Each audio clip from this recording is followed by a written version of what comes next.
Welcome back everybody to Limited Bash Customs and another episode of the Nissan Navara, aka the Nissan Nightmare as it's become known recently. And that's because it's been a nightmare. So in the last episode we took care of the air conditioning system late at night, and as said, this kind of time round we were going to do a clutch and a few finishing bits, but that certainly did not go anywhere near as planned. It's all been done now. I didn't record any of it. Again, I'm running so short on time that I just want to get these things done.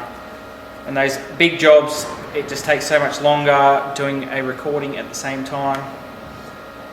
So yeah, we kind of skipped on it, and kind of glad I did, because it did not go very well, which I'll talk about in a moment.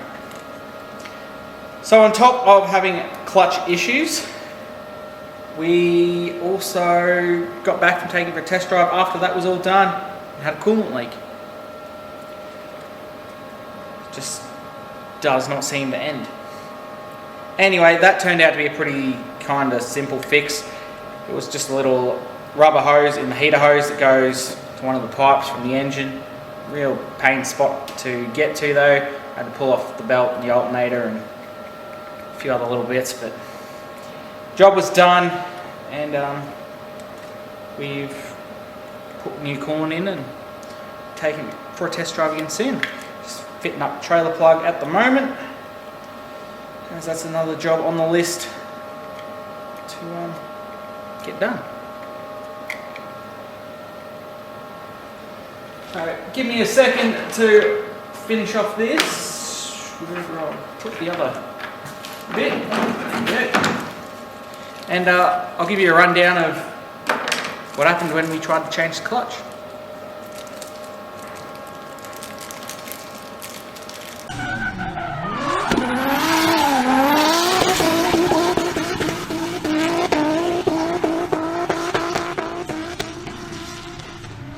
Okay, so the clutch nightmare. It turned what should have been a few hour job into about a 20-hour job. And that basically started right from the get-go with the four-wheel drive selector gear knob. Trying to remove it so we could get the boots and everything out of the way. This outside layer that you can see there was turning, however the inside layer was not. So that was problem number one. What we ended up doing there was leaving it all assembled and pulled the boot and gear stick all out in one go. Problem number two, taking under the car. So problem number two came in the form of these lovely bars right here that run through, which are our torsion bars, or basically the spring kind of setup for the whole front of the vehicle. Normally, it's just a matter of undoing and removing. These things did not want to come out. They basically followed the rest of this vehicle, were a nightmare. Belting them with a hammer, sprayed them up with lubricant, and they just didn't want to come. We eventually got them, just basically a lot of hard work. Once they were out of the way, the rest of the gearbox came out no problem at all, thankfully. So the next problem came after we had the gearbox out. We'd already removed the clutch assembly, all that definitely needed replacing. However, this here, you can possibly see on the camera, if it wants to focus, come on.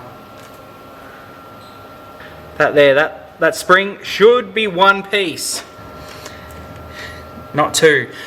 What that does is hold in the clutch fork, which is the bit that when you push down on the clutch pedal, fluid gets all pressurized, pushes on the slave cylinder, which then acts on a fork, and that then works against the bearing inside the gearbox and operates a clutch.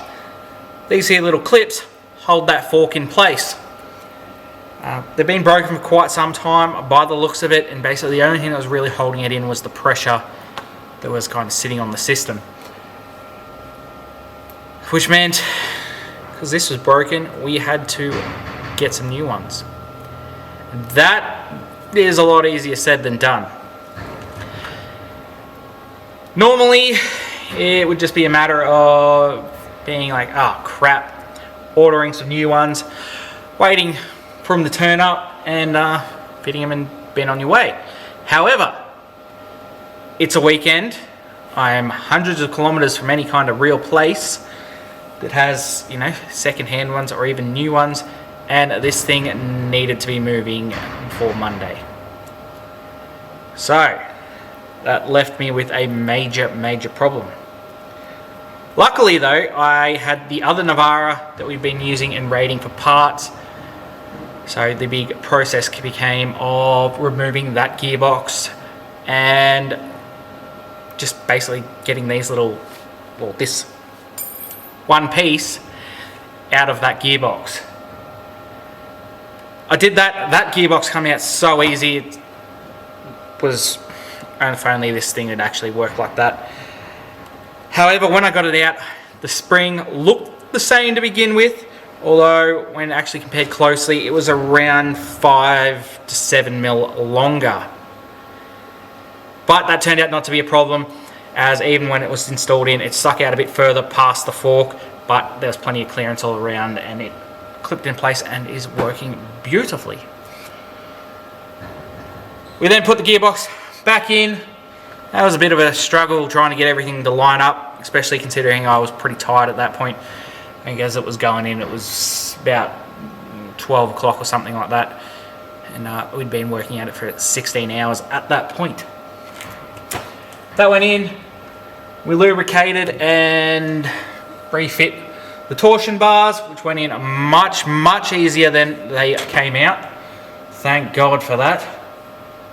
And yeah, we were pretty sweet after that. We've ended up fitting the four-wheel drive gear selector out of the other vehicle, considering they were the same. And that also solved our broken bloody knob problem. So yeah, we took that for a test drive. Everything was running good. I brought it back in, put it up on the hoist to check everything over. While it was sitting on the hoist, assembled the other vehicle to get it moving again so that it wasn't blocking up the workshop. I came back to this and I noticed there was coolant on the ground, and that's when I discovered the coolant leak. Pressure test, found the problem there, fixed it, filled back up with coolant, and that's basically where we're at now. So I booked in to get plates for this thing tomorrow at Vic Roads. Hopefully nothing goes wrong.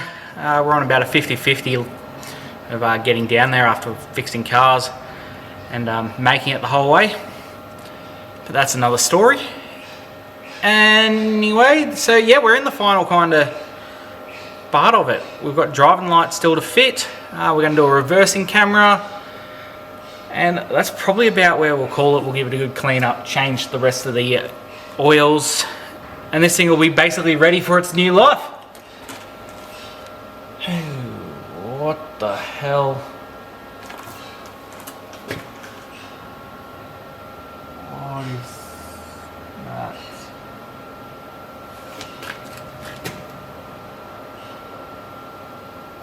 Oh no.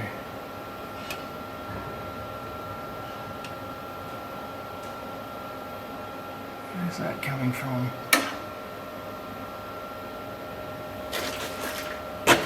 Just noticed another coolant leak. And that right there is a perfect example of how this whole bloody thing's been going. Thankfully, super easy fix on that. There's two coolant hoses, go for the heater, run across the top of the engine, and one of them, sure enough, had a small hole in it.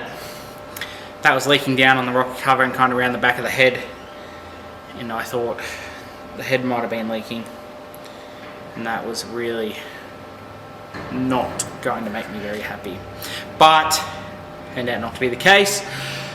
So once again fixed, pressure tester back on it, and I really hope that that's the end of it.